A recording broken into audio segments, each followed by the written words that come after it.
Hey, aloha.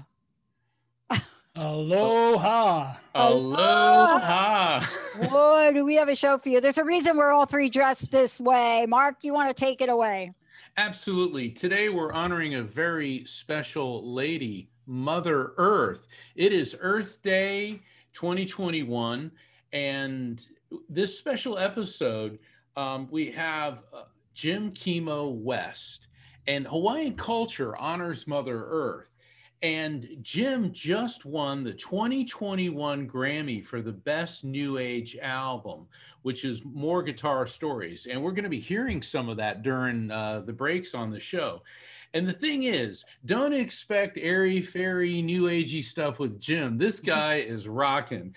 And he's not only the world's foremost slack key guitar players.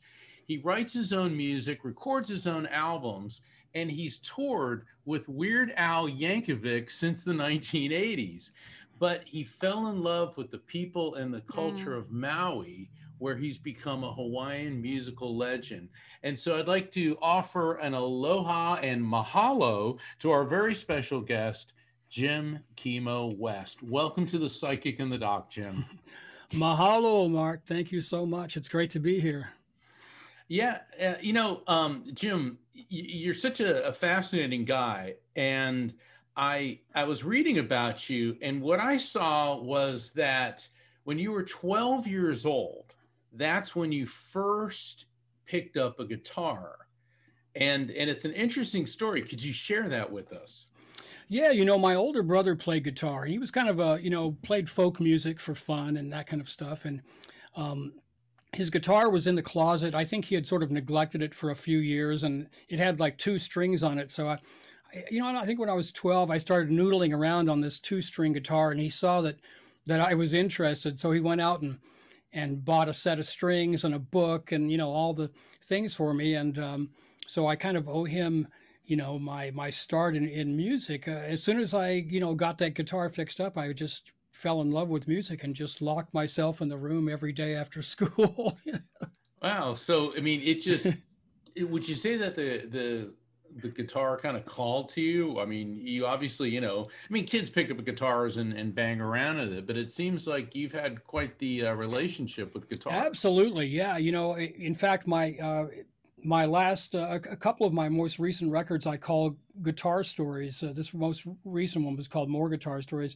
And the concept is almost like the guitar is actually telling the story. When you have a beautiful sounding instrument and you're in a nice space in the room, and and that starts, the creativity starts flowing. It's almost like the guitar starts telling the story, and you're just sort of enabling the story and helping the guitar to create the story. So yeah, guitar, I think it did call to me in the beginning, and it was just a magical experience. I want to ask you a question. You asked me a question about have I been to Hawaii? And I said something like 1,000,000 times. Of course, it's not 1,000,000 times. I wish it could be 1,000,000 times. That is absolutely not correct. But I am from New York. Being on any of the islands of Hawaii at any point in time in my life was never really in the cards. And then it was. And I found myself in an interesting place in relationship with someone, meeting a ton of friends, live there. And the first time that I got off the plane and was hit by that first beautiful wind of that special aloha air, I was done. That was it. And fortunately, I was able to make a lot of trips back and forth. But I had a lesson I learned. Guitar, as the way I grew up listening to it, and guitar in Hawaii, especially slat key, that was a totally orgasmic experience, if you don't mind me saying. And I just wanted to point that out because it's almost like its own version of heaven, isn't it? It is.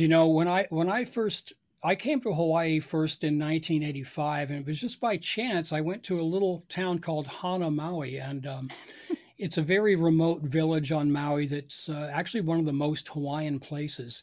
And I hadn't even been to Waikiki or even Lahaina. I went right to Hana.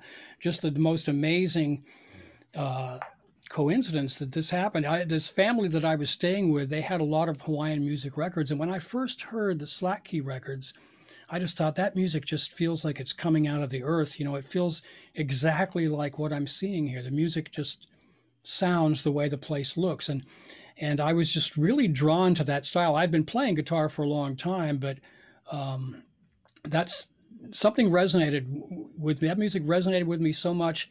And for years, I didn't even try to play it. I just loved to just listen to it. And then eventually, I started writing songs in that style. Wow. Yeah, and what I've observed and resonated with your music, it isn't just Hawaiian music. You incorporate world music, all types of different sounds. And what is it about the world music? What is it about a different type of music? Is it something that resonates with you? What is it that draws you to these different cultural musics?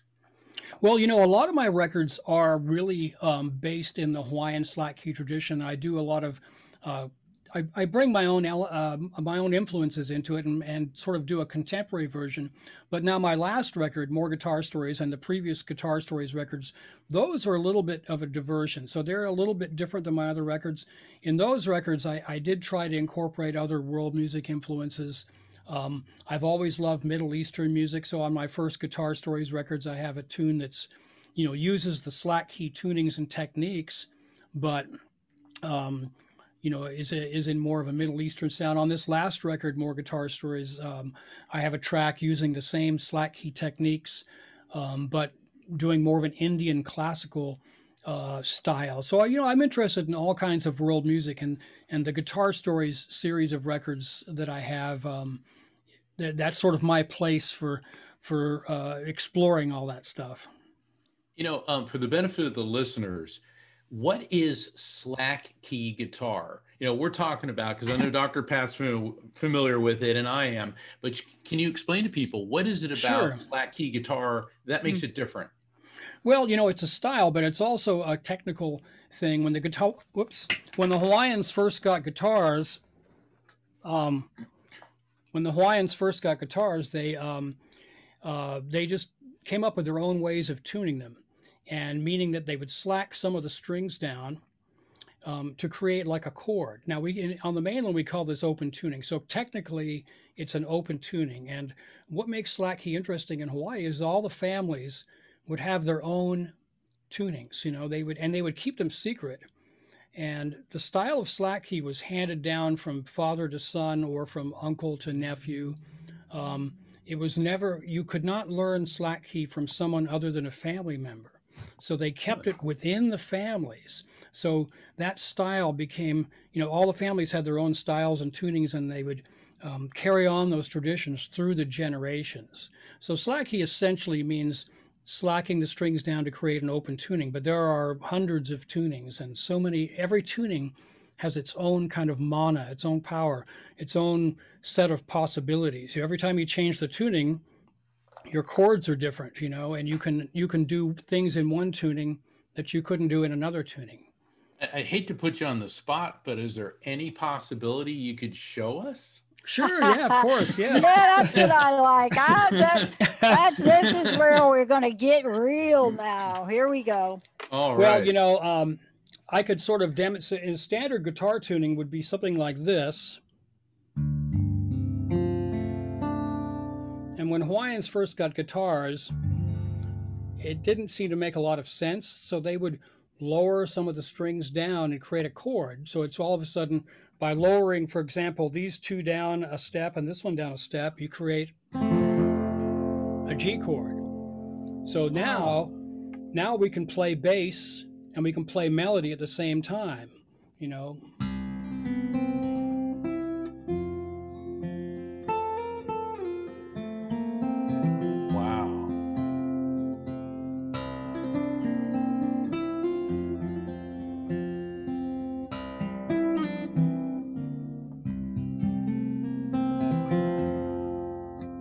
So that's sort of the idea of it. You relate by slacking the strings and creating those open chords, you can play bass lines and you can play melody all at the same time. Because instruments, there weren't many instruments in old Hawaii. We're talking about the mid 1800s, and so one person would kind of have to be the whole band on the guitar.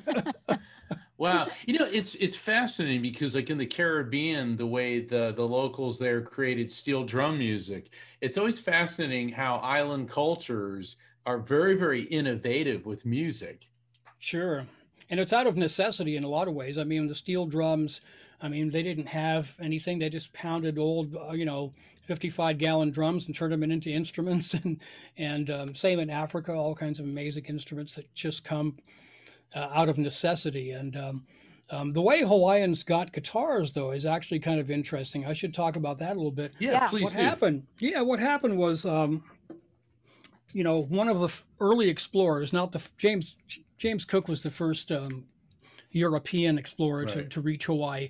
But a few years later, once it was on the map, another explorer named Vancouver, he came to the Big Island and he brought 3 head of cattle to King Kamehameha as a gift. They didn't have cows in Hawaii, and so he brought 2 cows and a bull and as a gift to the king.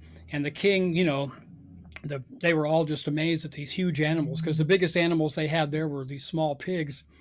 So anyway, they were the property of the king, and of course they multiplied. And over the years, it turned into a big herd, and they became feral. They got wild. They broke out of their pens, and they were big longhorn cattle. They were big and mean, and they were kind of terrorizing the local people. They were dangerous. And at some point, when Kamehameha III was in power, he had come to the mainland on a ship. He had come to San Francisco, sailed there, and he saw down in Monterey, he saw Spanish cowboys, because at that time it was owned by Mexico. California was still part of Mexico. Right. He saw Spanish vaqueros, cowboys, managing cattle, roping them, and all this. And he decided he would hire some of those vaqueros to teach the Hawaiians how to manage cattle, and so they could round these cattle up, and control the problem. So he hired the vaqueros, and they came on their boats on the ship with their ponies and their saddles, and they also had guitars. So at the end of the day, the vaqueros would sit around playing the guitars, and Hawaiians had never seen a guitar, and they were just mesmerized, And so they taught the Hawaiians how to be cowboys. And in fact, Hawaiian cowboys actually, their ability actually predates the typical what we call Western, John Wayne type cowboy by about 30 years. And the Hawaiians became amazing cowboys. In fact, some of the early cowboys were in one of the first rodeos in Wyoming, and they won like first, second, and fourth place. They were so good. But anyway, when the vaqueros left, when their contract was up, they decided to leave their guitars behind because the Hawaiians were so enamored of these instruments. So they left the guitars behind, and that's how slack key music started. The paniolos, the Hawaiians called themselves paniolos. They would started slacking the strings and to create tunings, and that's how guitar ended up in Hawaii. Yeah, you know what fascinated me in the introduction? I was very fortunate to be able to spend so much time with people that were of lineage. I mean, this was such a shock for me, and yet it felt so like home. What I was especially shocked by in the music and introduced to it is, when I learned about, from the beginning, the mele, when I learned about the chant and the importance of native stories, and being those stories, allowed to be told, to remember the myth of the gods. It totally made sense to me, right? But when you hear it and then you participate in it, it hits you at such a cellular level, it's hard to explain, isn't it? Absolutely. Well, Hawaiian, they call it, chants are called oli. And so oli, Hawaiians didn't have a written language, so they would pass their lineages, their genealogies, their history down through chants. And the chants maybe would be accompanied by a gourd drum or a simple percussion instrument or something. And there became kumu and teachers who kept these stories alive by teaching each generation the stories and the chants, the oli. And Hawaiian music still to this day is influenced by Hawaiian chants, and the structure of Hawaiian songs often is very much like Hawaiian chants, especially the traditional Hawaiian songs. Jim, would you say that, would you say that Hawaiian spirituality has influenced your music? I mean, I'm assuming that's going to be a yes, but my bigger question is, how did you get connected with the spirituality of Hawaii?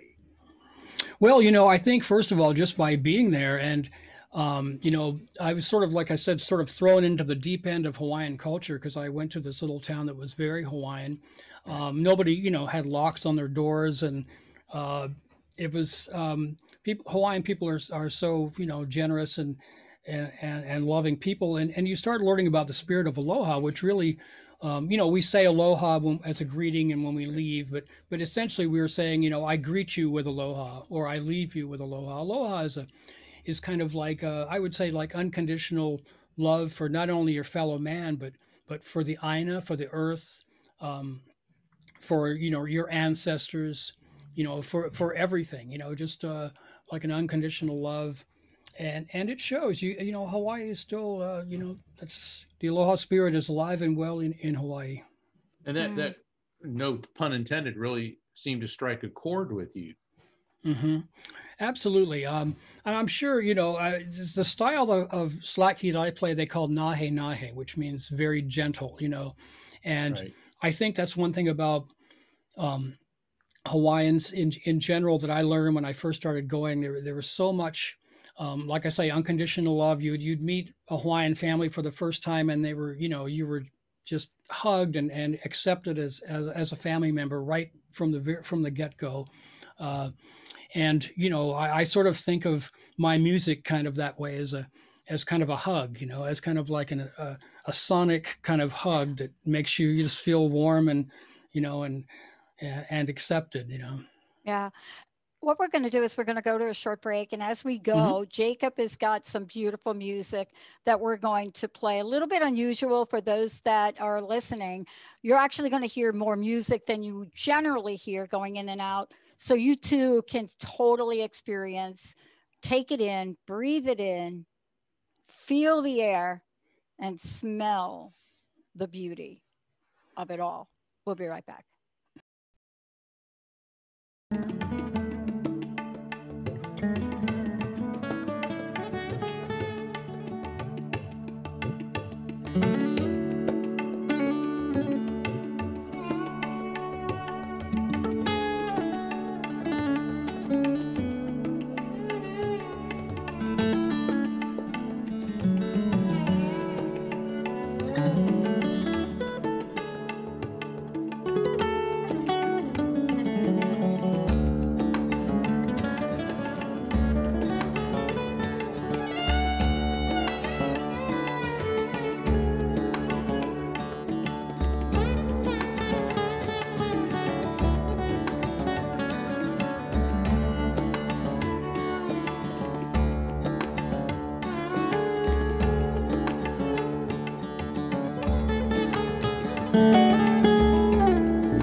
Wow, welcome back, everyone. Welcome back.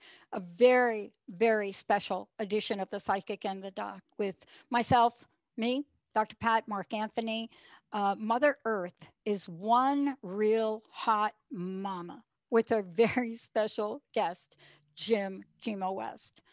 Jim, before we really talk about a very special event, how do people find out more about you? And by the way, it's so important for us to tell folks how they can actually get some of the music you've created. Well, you can always find me on my website. It's jimkimowest.com, JIMKIMOWEST.com. And of course, I'm on all the streaming networks and, Pandora and Spotify and iTunes. And I have a YouTube channel where I actually have quite a few videos because during the COVID last year, when we were all locked in our homes, I would produce these, I would just record songs like this live in the studio. And I have a ton of them on there on YouTube. But yeah, I'm in all the normal places, Mm. This is quite a journey. I mean, there's so much to talk about. I think, Mark, you had a great question because one of the things we referenced is the Grammy Award. But Mark, let's talk about that a little bit, right? That is amazing. Congratulations. Yeah, and, I'm assuming winning a Grammy didn't suck. It didn't suck, no. It was. So what was it? Yeah, what was that like? Well, the actual show this year, of course, was virtual. It was like this, like we're doing here. Yeah. And it was so very different because I had been nominated before and actually, went to the event and had a number of parties beforehand and all that stuff, and of course this year none of that. We had to do it all virtually. It actually just to get nominated was amazing because they're narrowing the field down from hundreds of entries down to 5. Wow. And that to me was just to be picked out, to be down, to make that cut was just incredible. And then of course, for the Grammys, we have, there was a producer assigned to a certain number of nominees. So we had a little, sound check a week before, and we, had a lot of communication. And so, they had the nominees tune in at a certain time, maybe half an hour before your award is going to be announced. And so as you're getting closer, they're going, okay, there's only 2 more categories, and you're coming up, and they said, okay, after the break, your category is next. And so so sure, the category came on, and I'm watching it on the screen, and they announced my name, and it was like, oh man, it was just incredible. So I had a little speech ready to go, and so I started talking, and in 5 seconds they just cut away to the next award. And it was like, it's like, well, wait a minute, what happened there? And then I could sort of hear the producer yelling at somebody in the background.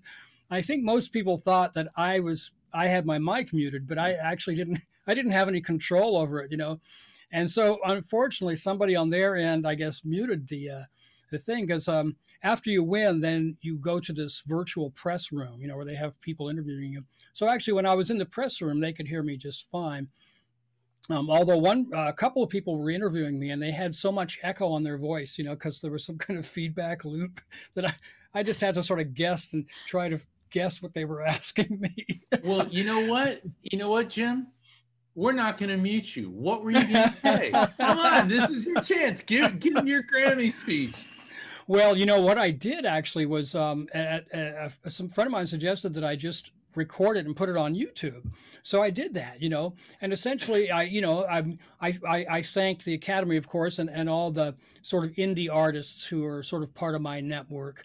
And I wanted to thank all the musicians on there, and I'll do it as well. I had some fantastic musicians on this record. Some of my records are just me.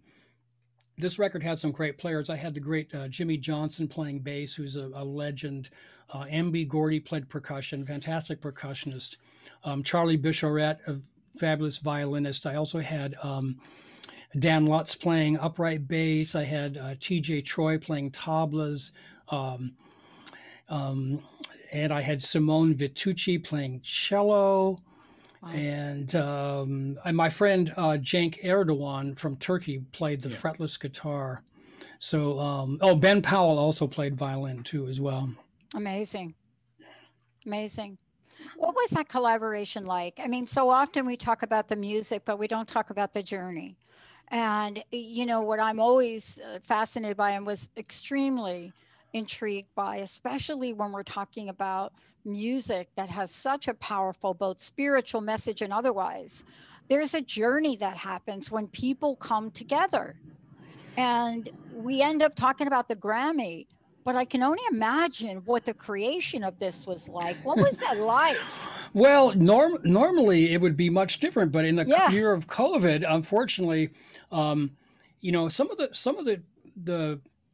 the songs I actually were started before COVID happened. So I had actually, people over and recorded with folks here. But then once COVID happened, then the musicians all had to record their parts at home, So I would work up the song to a certain point and say, okay, I need some bass. And I would send it over to the bass player, and he would record the part at home and then send it to me, and I would mix it in, And so unfortunately we had to work that way during COVID, and there were so many records.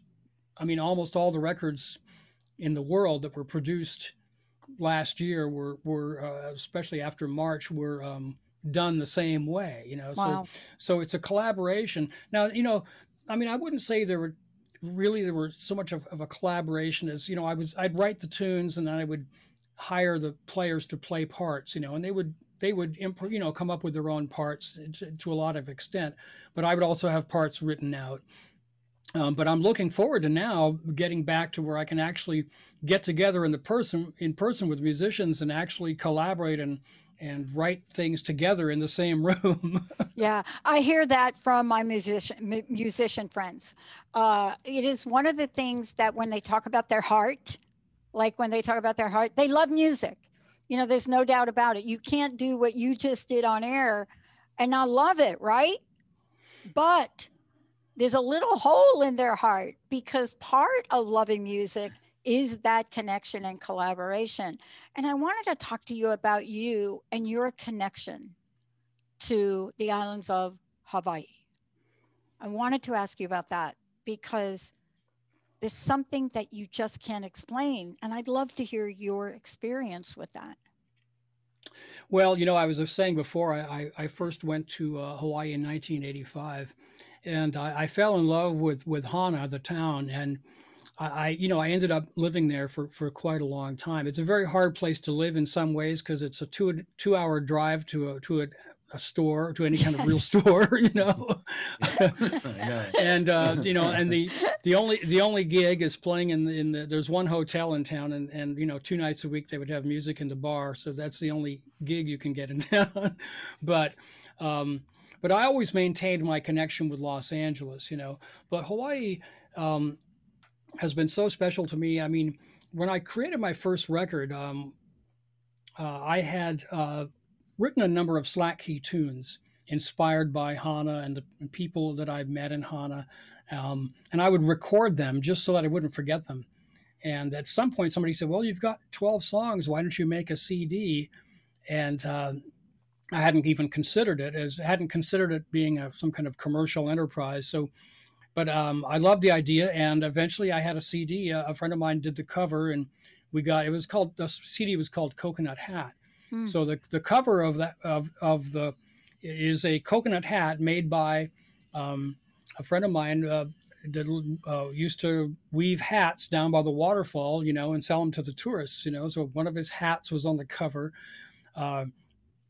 So I've had this long connection, especially with Hana, a very, very deep connection, and it's certainly influenced my music. I mean, I've written so many songs inspired by all of Hawaii, but especially that part of Hawaii. Jim, you brought up something earlier. You talked about mana. And what I found really fascinating is mana is the energy that everything has. Yes. And in my work as a psychic medium, that's a huge component of that. And I work with it in the realm of quantum physics, that everything has its own frequency and vibration. Mm-hmm. But have you explored mana? Have you done any type of techniques to commune with nature? And if so, did that impact your songwriting? Well, my favorite thing is when I'm in Hana, what I really love to do is hike along the coastline, because it's a very rugged coastline. Yeah. And speaking of power, I mean, the waves are powerful. They're Yeah. sometimes just splashing against the rugged coastline. I mean, sending plumes of water 50 feet in the air. Very, very powerful. But you can safely walk along the coastline, and maybe you can dip into some tide pools that are safe. But there's a certain energy that from the ocean that you get when you're hiking the coast on the windward, almost any of the windward sides of any of the islands. It's a whole different thing than the leeward, where you have the hotels and the nice sandy beaches and the quiet water. The windward side is rugged, and there is power and energy there, and almost sometimes where I used to stay was right on the ocean there, and sometimes it would almost be too much. It'd almost be like, okay, the ocean's got to calm down here. It's just it's a little bit too much power, but there's something about that rugged ocean power that is just so compelling, and I can't help but think that has influenced my music a lot. Dr. I'm sorry, but ahead, Dr. Mark. Pat, you brought up something very important, Sure. or before, when you talk about the process. The we talk journey. about the end product, Yeah. and the road to Hana. And it's interesting because all three of us have been to Hana, boy. and you go from Lahaina to Hana. And, I did that, and I drove, and I did some hiking there as well. And so I can relate to what you're talking about. But I remember encountering other tourists who were like, well, we just drove through all these woods, and then we're at this place. And it's like, what they're not getting is it's the journey, not the destination. Yeah. And I think it's important. And that's one of the things that I've learned from my Hawaiian friends, is that, we're so outcome based. It's the process that's important. And it seems, what I'm hearing from you, Jim, is like when you sit down to write a song, you don't say, I'm going to write a song about this. It seems like it's a process. Yeah, absolutely. I mean, I never really sit down and say, okay, I'm going to write a song. I play guitar. It's almost sort of a meditation for me. I'll play, and it just brings me to a very peaceful place. And then sometimes especially if I'm, exploring a new tuning. Like the thing is with these tunings, like when you come up with a new tuning or try a new tuning, all of a sudden it's this amazing sense of discovery because you're discovering these new things that you've never Mm. heard before, that you've never tried, and that sort of ignites that creative spark. So oftentimes when I'm playing with a new tuning, I'll write 3 or 4 songs. Some of my records have been inspired by just the discovery of one tuning, where half Mm. of the songs on the record are things that I did that I wrote right away. But in Hawaii, everything is it's a different pace. Especially in Hana, people aren't real, like you say, they're not outcome based so much. It's more about the process, and it's things are more important. Family is so important. I know Oh, yeah. living there will be hard. For example, to get work done on your house, like if you had to have a plumber, you'd the guy, the local guy would say, okay, I'll come over, I'll be there tomorrow, and then he doesn't show up, and then you see him at the store, he goes, oh yeah, my cousin came into town and we had one luau and went Yep. fishing or something. But that's understandable. It's like, oh, okay, no worries. That's more important than coming over and fixing my plumbing. I love that. I love that. I spent a month plus in Hawaii because, as I said, I've got friends at Coco Crater, and I have friends there. And there was a family, not such a great event, and I stayed a month to care. And I got a dose of a change that stayed with me to this day. I would have never been able to get it, a positive change. And it was so stunning and shocking to me that here I was building a network, da da da da da da da. And I got to tell you, my friends are like, no, that is like not important. You don't need to do that show. It doesn't matter. We go to the beach now. And, and I have to tell you, I kicked and screamed and shouted, and I'm trying to do the show. And they're banging on pans and stuff. And I finally said, I'm not doing the show. I got to go. And I learned something so valuable about that. And I still learn from them. There are things in life that will go on without you. And there are things in life that go on because of you. Mm-hmm. And that time with people and friends. And I got to tell you, I don't swim. I am the worst person. I get in the water. I love the water. I get in there. They put me on a floaty. They push me out and they forget about me until somewhere I'm going down the beach towards the 2 islands, right? But you mentioned something. People ask me, what was the scariest moment? They hear that I traveled across from East Coast to West Coast. I drove a truck in across the Great Divide in the middle of winter. And so drove up, almost completely went off a cliff in California. And they said, which one was the scariest? No question, Hana Road. Scariest. There's no question. They said, what road? I said, you got to be there to appreciate it. Why was it scary? We went in the rain. It was dark. I was so scared. And yet I don't think it was because of the road. And Jim, I want to take a short break and come back. There's a power that you talked about. It changed my life. I created research work on the beach, and people asked me where I got the idea from. And I said the Mokulula Islands over there or someplace. When we come back, I want to talk about how healing this music is for the world now, for the world then, and how hypnotic it can be. And I tried to learn flat key guitar. Epic fail. Let's take a short break. We'll be right back.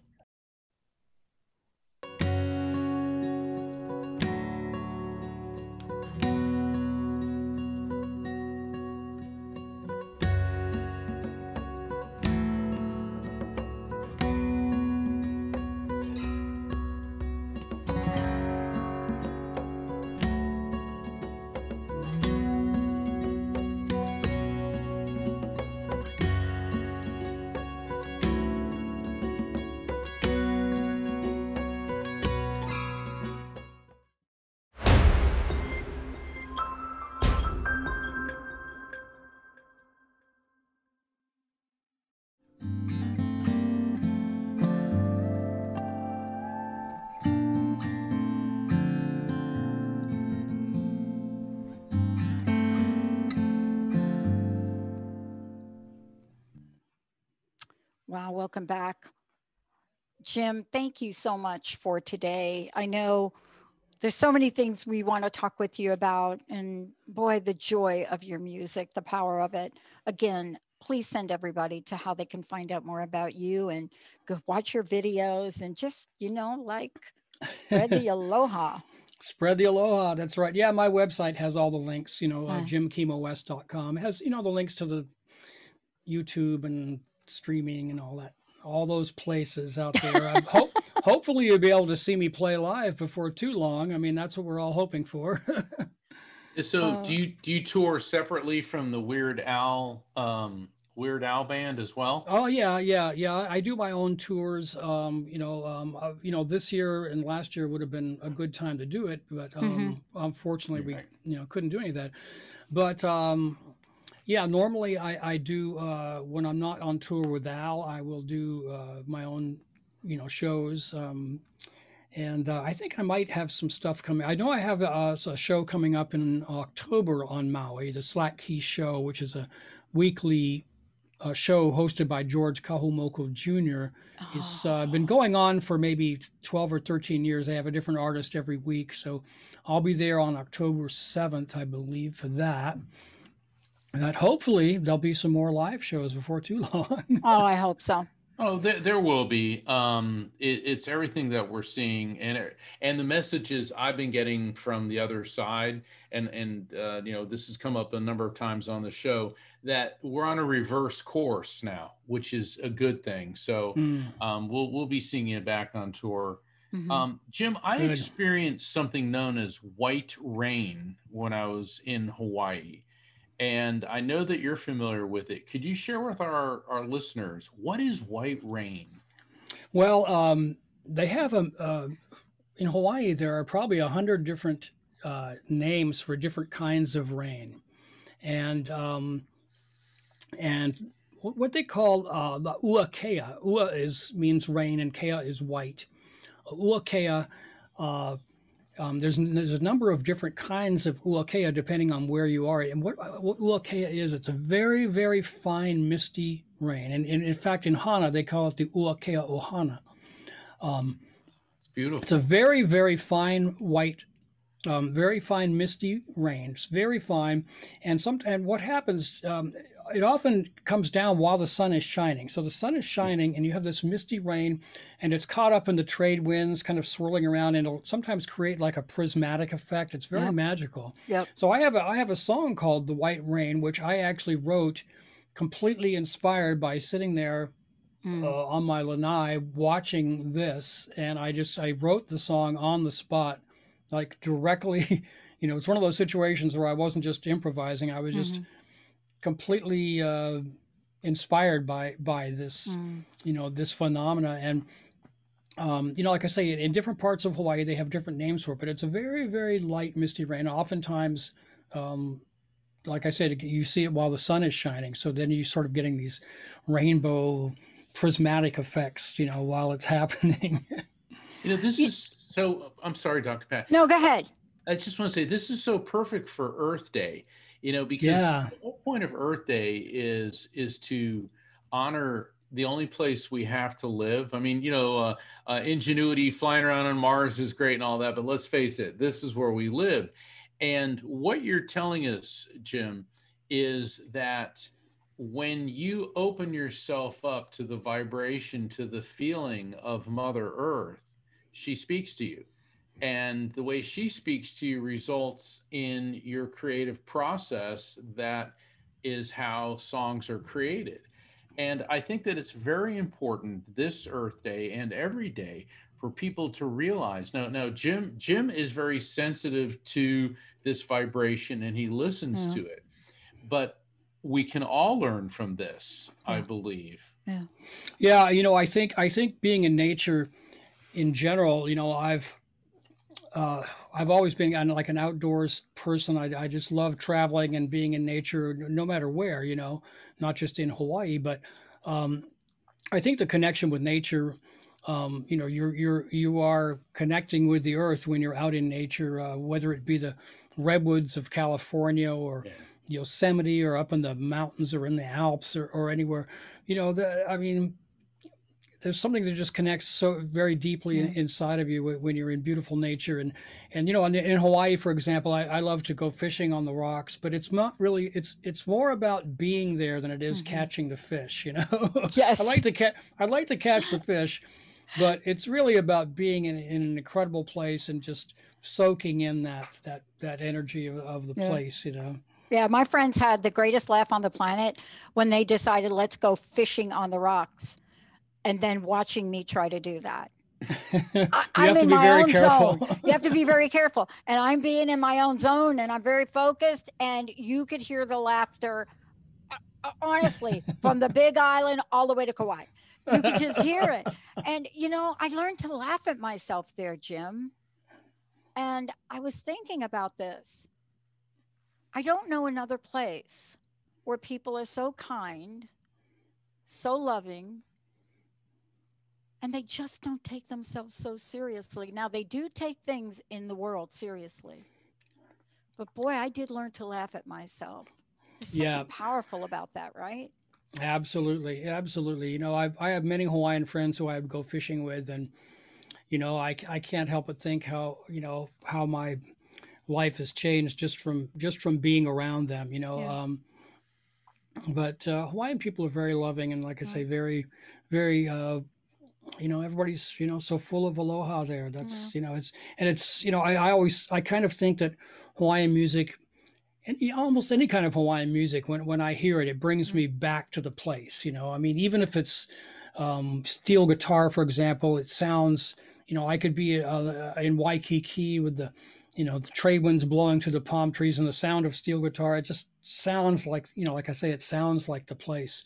And Hawaiian music brings me back to those, to the place. And, you know, I think Hawaii, you know, Hawaii, the music is sort of like, as for example, as Slack Key gets more and more popular throughout the world, I sort of feel like, along with the Slack Key, is you're sort of helping to spread aloha through the world by playing Slack Key and recording it and such. Yeah, I never thought in a million years, just to say, that I would be so influenced by a culture and by a music.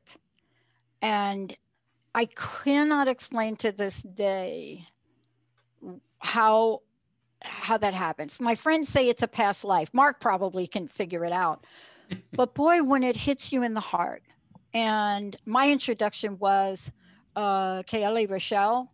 And my introduction, right, was that for a bit. And it just doesn't leave. I just sense that this is the kind of music that could really heal the world. I don't know. Absolutely. I think so. Yeah. Kaylee Rochelle is a fabulous artist, and his records are some of my favorite, you know, and he's a kumu hula, meaning he's a hula teacher too. So, and, you know, and he's, you know, he's very fluent in language. He's, you know, an amazing artist. And, but I agree. I think Hawaiian music, unfortunately, it's strange because a lot of people I meet, like, especially maybe if I'm trying to book a show or something, I'll say, well, I play Hawaiian Slack Key. And, you know, they think, you mean like Tiny Tim, or, you know, for some reason, you know. Or Tiny Bubbles. Yeah. Well, what happened was when Hawaii became a tourist destination, it was starting way back in the turn of the you know, early 1900s, you know, people started going over in ships. And there became this sort of craze for Hawaiian culture, you know, and Hawaiian music on the mainland. So all the publishers at that time, before they were even records, they were publishers because they would publish sheet music, you know. So there was a huge demand for Hawaiian songs, right? So all these publishers in New York and Chicago had all their staff writers just write, you know, Hawaiian songs, and they would be like almost like comedy songs, sort of vaudeville-ish, you know, with ridiculous English lyrics. And so unfortunately, you know, like sometimes when I'm trying to book a show, the people that are that I'm talking to think of think that's what Hawaiian music is, and I was like, oh, you know, yeah, they actually, think it's a pineapple juice commercial or yeah, something. right. Yeah. You know, and so I have to explain to him, no, though, like slack key is an old folk tradition. It's, you know, it's actually older than the blues. It's very old, and Hawaiian music is music it's in Hawaiian language most of the time. You know, I mean, real Hawaiian music, and it's not My Little Grass Shack, you know, it's something different. So I'm always trying to educate people to that, you know, because they always think, oh, you mean that kind of comedy music? It's like, well, not really. No. Wow. Jim, I hope you'll come back. And absolutely, I'd love that. Because I want to also invite you back, because one of the things, you know, it's an hour, there's so much to talk about, but one of the things that I want to make sure we talk about when you come back is also the messaging in the words, you know, what is said in these beautiful songs. Mark? Absolutely. You know, having Jim on the show, for the people who haven't been to Hawaii, that's what it's like. You want more. You don't want to leave. And Jim, you know, it's been an honor having you on the show. Yeah. Mahalo. Oh, well, thank you guys so much. Yeah. And what do you got in the works? I assume you got a tour plan. I know you're working on a new album. Tell us what you got in the works, and let everyone know again how they can get hold of you and buy your music. Yeah, you know, last year I was locked in my studio all year, so I actually finished up another record last year. And since the Grammys were coming out, I didn't want to release it because I thought, well, that'll be too confusing. So that's going to come out in June. And it's a follow-up to my Moku Maluhia record, which also got nominated for a Grammy. So it's very relaxing. It's not going to be like a world music thing. It's more in the Hawaiian vein, Hawaiian contemporary sound, and, you know, very stripped down, but very, very beautiful record. And now I'm also working on another record right now too as well. Awesome. So. Oh boy. Send over a little creativity my way, please. Send it over. and everyone, we're going to be back next week, and next week's an all call-in show. Dr. Pat? Yep. I'm excited about it. And I promise, Jim, when you do come back, I promise not to sing. One thing that I don't do well, that is it. No, I want to hear you sing Mele Kamikamaka. I actually could sing some beautiful songs, but totally off key. Jim, thank you. And Mark, next week, all of you out there, thank you so much for tuning us in. I want to make sure you all do check out Jim's music. Please take a look at the videos. This is an experience. Even if you've never had this experience before, take a moment, shut your eyes, and feel the healing going on. Jim, Kimo West, Kimo West.com. Mahalo. Check it out. Thank you. Mahalo. Hello. Oh boy. Thank you, everybody. Thank you, Jacob. Thank you all for tuning us in and turning us on. We'll see you next time. Hey, everybody. Thank you for tuning into The Psychic and the Doc with Mark Anthony and me, Dr. Pat Baccili, right here on TransformationTalkRadio.com. Hey, look, come back next week so we can explore with you more of life's many challenges and learn from fascinating guests. And you know what? Even Mark and me. We'll connect you and discover insights from people in this life and from the afterlife. Extraordinary problems? Yeah, they do. They require extraordinary solutions. But step into the world of possibilities with us on The Psychic and the Doc. That's every Thursday, 4 p.m. Pacific time, 7 p.m. Eastern time, right here on TransformationTalkRadio.com. That's TransformationTalkRadio.com. And don't forget, we're also live face-to-face on Facebook.com, Transformation Talk Radio.